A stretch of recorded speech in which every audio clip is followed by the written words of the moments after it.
Bonjour et bienvenue à la Minute du Conseil en Gestion. Je vais évoquer dans cette vidéo un sujet d'actualité qui est celui de la réforme des cotisations sociales des indépendants en 2026. C'est une réforme qui a été attendue depuis longtemps. C'est fait, le législateur a réformé. Alors, ça date un peu, la réforme date de 2024, mais l'application, c'est les revenus de 2025.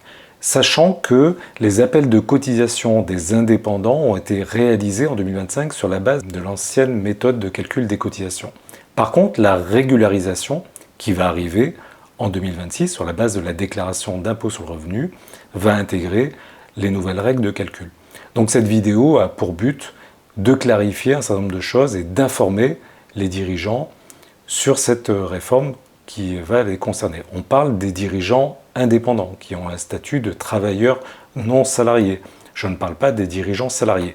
Mais cette vidéo va pouvoir éclairer aussi le débat du choix du statut du dirigeant entre un statut salarié et un statut de travailleur non salarié. J'ai parlé du calendrier, cotisation 2025 avec régularisation en 2026.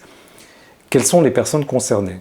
Ça concerne les dirigeants, les indépendants qui sont soumis à un régime réel d'imposition, qui sont en BIC, en BNC, et ça concerne également les gérants majoritaires de SARL, ce que l'on appelle les articles 62, qui ont une rémunération, et ce sont des SARL qui sont soumises à l'impôt sur les sociétés.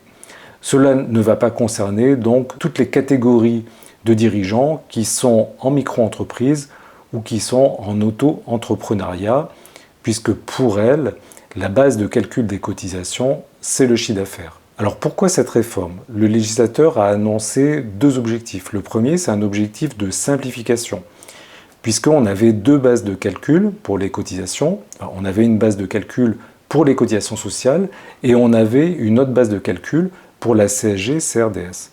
Le législateur a voulu simplifier et avoir une base de calcul unique. Le législateur évoquait aussi le fait qu'on avait un calcul en boucle, un calcul en dedans, et c'était le cas pour les entrepreneurs dans un régime réel BIC. C'était un petit peu compliqué pour calculer les cotisations, puisqu'on calcule sur le résultat fiscal, et que le résultat fiscal dépend aussi des cotisations, donc du calcul. Donc c'est un petit peu plus complexe. Deuxième objectif, c'est un objectif d'améliorer la protection sociale des indépendants, avec un transfert des cotisations de la CSG-CRDS vers des cotisations qui génèrent des prestations, notamment la retraite. Et ça, c'est intéressant, parce que si on diminue la CSG et qu'on cotise plus pour la retraite, le dirigeant est quand même gagnant. Ce sont les caisses de retraite qui étaient demandeurs par rapport à ça. Ils étaient demandeurs d'un alignement de la méthode de calcul par rapport à celle des salariés qui cotisent sur un brut. Donc ce qui change concrètement, c'est la création d'une base unique pour les cotisations sociales et pour la CSG-CRDS. Cette base unique, ce n'est pas le résultat fiscal pour les indépendants, BIC, BNC, et le revenu net pour les gérants majoritaires de SARL, mais c'est une notion de superbrut qui correspond à la rémunération nette pour un gérant majoritaire de SARL, par exemple, augmenter des cotisations payées. Cette base de calcul, rémunération plus cotisation, on va lui appliquer un abattement unique pour tout le monde de 26%, et c'est donc cette somme, cette base, qui va générer les cotisations sociales et la CSG-CRDS. Donc on a une base qui est unifiée par rapport au système antérieur où on avait deux bases de calcul. Quel est l'impact pour les cotisations sociales ? Au niveau global, il n'y a pas plus de cotisations qui seront payées, même un petit peu moins suivant les scénarios et les simulations réalisées. Donc en 2026, pas plus de cotisations à payer qu'en 2025, donc voire un tout petit peu moins.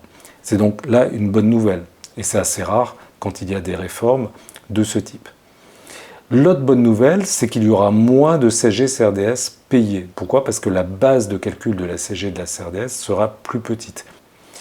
Et donc on va voir aussi, parallèlement à ça, puisque la base de calcul augmente, plus de cotisations retraite. Qui dit plus de cotisations retraite, dit plus de prestations retraite. Ça, c'est une bonne nouvelle pour les chefs d'entreprise.